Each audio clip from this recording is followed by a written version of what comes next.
اتزوجت مع كل التحالفات الممكنة للحفاظ على نسلها، أنقذت أختها وانتقمت لها من اللي قتلوها، وحاربت جيش كامل من اللبؤات والأشبال لوحدها. بدون مقدمات كتير أو مبالغات مش مقبولة، رحبوا معايا باللبؤة ريتش نوز، بطلة قصة النهاردة اللي اتقتلت للأسف شهر فبراير اللي فات على إيد لبؤات مانجيني برايد. القصة بدأت باختصار مع أواخر سنة 2012. ساعتها اتولدت لبؤتين جداد في ناكاهوما برايد. اللبؤتين دول اتسموا بعد كده بأمبر آيز وريتش نوز. أبائهم هم أسود الماتيمبا الأقوياء، التحالف اللي كان مسيطر على جزء كبير من مانيلاتي وشمال سابيساند لو تفتكر، واللي بمجرد وصولهم أنقذوا فخر ناكاهوما من 5 سنين عاشوها في اضطراب وتحديات. لكن لسوء الحظ فقدوا قائد التحالف، واتبقى في الفخر الأسدين اللي هم هيري بيلي وجينجر ماتيمبا. وفي أغسطس سنة 2015، طب لحظة قبل ما نكمل أفكرك ادعي دلوقتي لإخواتنا في غزة وصلي على المصطفى عليه الصلاة والسلام. اشترك في القناة دلوقتي لو لسه مشتركتش واعمل إعجاب بالفيديو، ويلا بينا نكمل. كنت بقولك بقى في أغسطس 2015 دخل برمنجهام ميلز المنطقة، قطعوا بالفخر ودمروه وقتلوا 3 لبؤات من بينهم أمهم. لكن ريتش نوز وأمبر آيز نجوا بجانب لبؤتين تانيين، ولبؤة أكبر منهم اللي هي اللبؤة نانا واللي قادت الفخر باقي الفترة دي. وفي منتصف 2016 أنجبوا اللبؤات عدة أشبال، منهم ريتش نوز اللي أنجبت وكان أشبالها هم الأصغر سنا، وكانوا عبارة عن لبؤتين وذكرين. في أواخر السنة مرت المنطقة بجفاف رهيب، جفاف أثر على كل الحيوانات البرية بما فيها الجواميس اللي هم صيد الأسود الأغلى. وبرغم نجاح ريتش نوز في صيد العديد والعديد منها، إلا إن حالة الجاموس نفسها كانت هزيلة، فتسببت في انخفاض تغذية الأشبال، وده تسبب في نقص الفيتامينات الأساسية والسيلينيوم، وأصابهم بمرض العضلات البيضاء. وكان أحد أشبالها هو أول من يصاب بالمرض ده، وإصابته زادت لدرجة خلته مش قادر يتحرك، واضطرت الأم ريتش نوز إنها تسيبه وتمشي علشان سلامة باقي الفخر.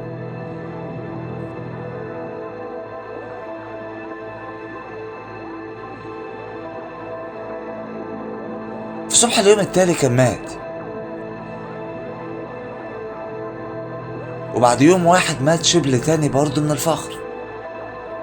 وعلشان مأساة ريتش نوز تكتمل، واحدة من اللبؤتين البنات اختفت وما رجعتش. اتقال انها ماتت بنفس المرض، كل ده خلال 10 ايام بس، انت متخيل؟ علشان ما يفضلش ريتش نوز غير اختها امبر آيز وبنتها فلوبي اير الغالية والمقربة منها، واللي هنعرف دورها في الأحداث بعد شوية. بس خليني من تاني أفكرك اشترك دلوقتي بالقناة لو لسه مشتركتش، واعمل إعجاب بالفيديو. في 2018 كانت ريتش نوز تجاوزت المرحلة وعاشت مع الفخر طبعا وبنتها وبعض اللبؤات فترة هادية. في التوقيت ده كانت حالة ناكاهوما برايد في ازدهار واضح، لبؤات كتير بدأوا يوصلوا لعمر البلوغ، بالإضافة للبؤتين المسؤولتين أمبر آيز واختها ريتش نوز بطلة القصة. إلا إنه كان فيه مشكلة بتعكر صفو الفخر ده من وقت للتاني.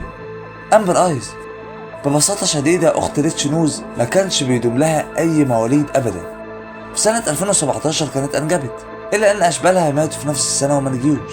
في سنة 2018 برضه كانت أنجبت، إلا إن في نفس السيناريو أو في سيناريو مشابه أشبالها ماتوا، وده كان بيخليها بتغيب فترات طويلة عن الفخر لأسباب مجهولة. في وقت من الأوقات كانت أمبر آيز بعيدة عن الفخر.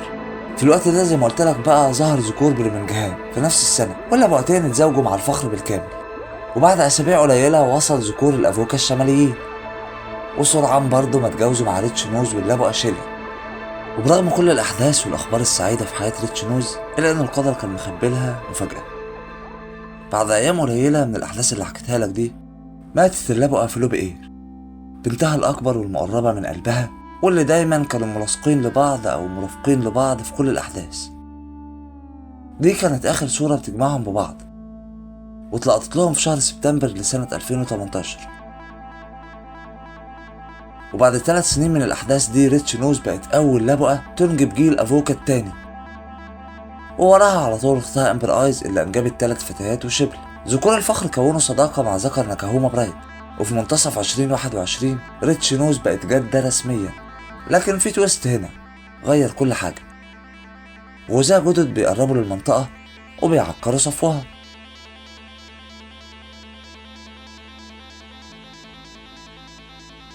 بلانز كامب ميلز، وقدروا فعلا يقتلوا بعض الأشبال منهم لابؤة لأمبر آيز. وبعد كام يوم وبالقرب من شهور الفيلة في سيمبامبيلي اتزوج الأختين مع بلانز كامب وخلفوا في يناير 2022. ومن ضمن سوء الحظ اللي ملاحق أمبر برضه كل أشبالها ماتوا ومنجوش، لحين ما أنجبت شبل جديد في أكتوبر 2022. وأخيرا أول شبل ينجو ليها بيمر على ولادته أسابيع قليلة وبتتقتل أمبر آيز نفسها على إيد لابؤة من مانجيني برايد.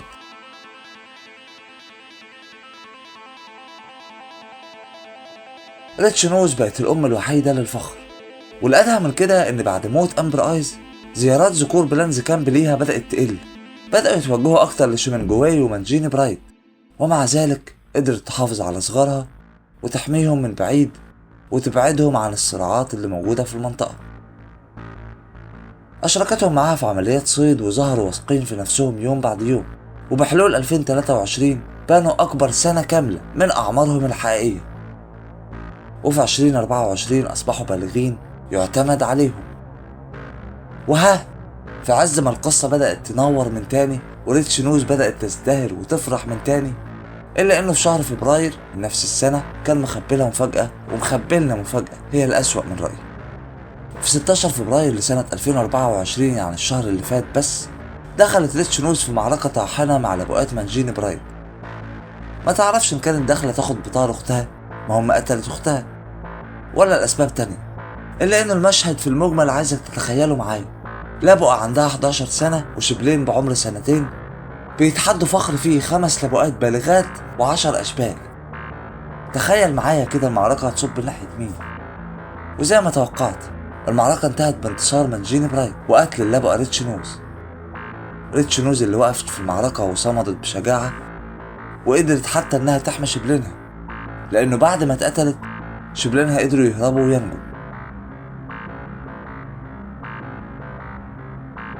قصة ريتش نوز من وجهة نظري واحدة من أمتع وأروع وأحلى قصص اللابؤات في العالم. قصة لابؤة قدرت تنجب من أقوى سلالات الأسود وأقوى التحالفات الموجودة في عصرها، وقدرت تحمي أشبالها وأكتر من أشبال ليها في أكتر من موقف مختلف، وماتت بشكل أسطوري ياخد العقل.